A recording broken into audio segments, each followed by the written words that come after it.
This is what is inside of the Google Home mini box. The box is quite small, roughly a cube, and has packaging that offers some examples of the things that you can do with the voice assistant. The Google Home works with many partners to offer a large service, but you need to have a Google Chromecast to get the most out of it, very similar to Amazon Alexa and the Amazon Fire Stick.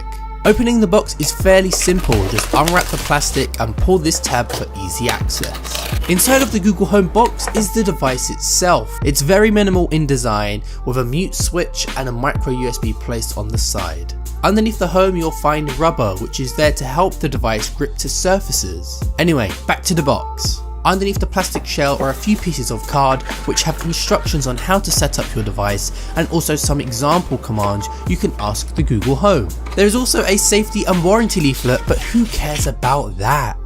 I know I don't. Under these pieces of card, you will also find a round customized Google plug that will go straight into the back of your Google Home device via the micro USB slot. From there your device is nearly set up. Download the Google Home app, set up your Wi-Fi, say "Hey Google" a few times so it knows your voice, "Hey Google, hey Google, hey Google," and boom, you're all set up.